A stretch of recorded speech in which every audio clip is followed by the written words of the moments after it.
بسم اللہ الرحمن الرحیم۔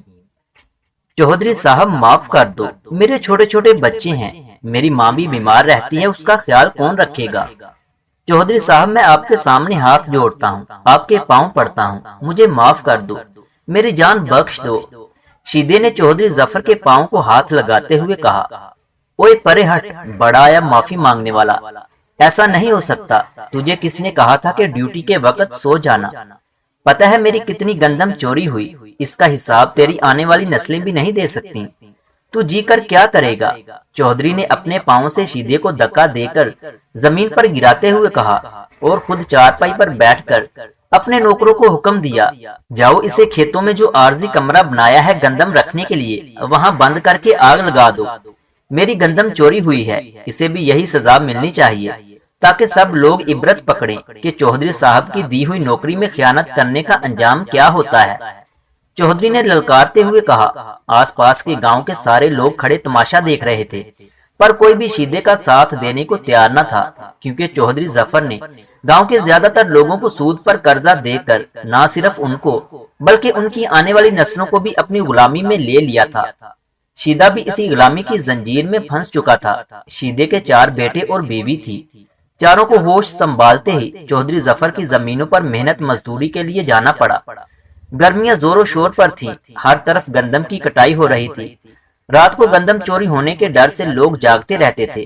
چودھری ظفر نے شیدے کو یہ ذمہ داری سونپی، جو دن بھر کٹائی کرواتا اور رات کو پہرا دیتا۔ آخر کو وہ بھی تو انسان تھا۔ ایک رات آنکھ لگ گئی تو تھوڑی سی گندم چوری ہو گئی، پر چودھری ظفر انسان نہیں درندہ تھا، اتنی سی غلطی کیسے معاف کرتا؟ اس کی نظر میں انسان کی زندگی کی حیثیت کسی کیڑے مکوڑے جتنی تھی۔ گاؤں والوں پر ظلم کرنا اپنا فرض سمجھتا تھا، کسی کی کیا مجال جو اس کی راہ میں آئے۔ آج اس کے ظلم کا شکار شیدہ ہونے کو جا رہا تھا۔ نوکروں نے اسے کھیتوں میں بنے عارضی کمرے میں لے جا کر بند کر دیا اور چودھری صاحب کے حکم سے وہاں آگ لگا دی۔ اندر شیدے کی چیخوں کی آوازیں اور باہر اس کے بیوی بچوں کی آوازیں آ رہی تھیں۔ چودھری صاحب، آپ کا انجام دیکھنے کے لیے میں تو نہیں بچوں گا، لیکن یہ دنیا دیکھے گی۔ آخری الفاظ جو شیدے نے کہے، اس کی چیخوں کا سلسلہ تھم چکا تھا، ہر آنکھ اشک بار تھی اور چودھری صاحب مزے سے تماشا دیکھ رہے تھے۔ جب چودھری کو یقین ہو گیا کہ شیدہ اب نہیں رہا تو چارپائی سے اٹھا اور اس کے بیوی بچوں کی جانب بڑھا، ایک نظر ان کو مسکرا کر دیکھا اور نوکروں کو حکم دیا، ان کا 3 دن تک کھانا ہماری طرف سے ہوگا۔ آخر شیدہ بھی ہمارا کچھ لگتا تھا نا۔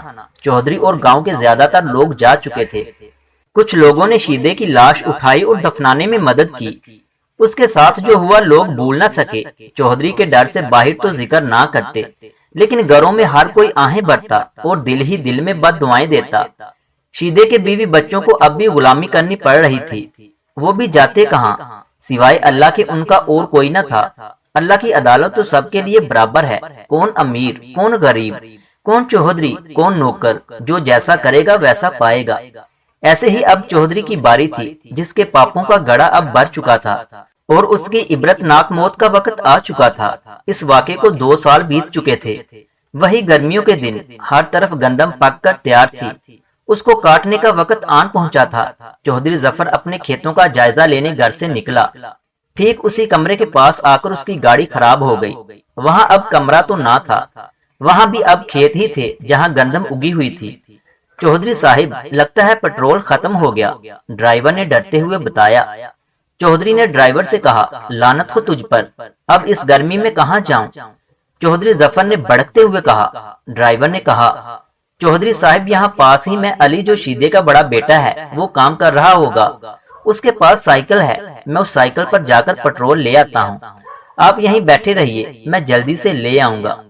گاڑی کے دونوں اطراف کھیت تھے اور گندم جو اب پک چکی تھی، ذرا سی آگ کی چنگاری سے پورے کھیت جل سکتے تھے۔ چودھری گاڑی کے شیشے کھول کر گندم کا جائزہ لینے لگا، جو اب پک کر خشک ہو چکی تھی۔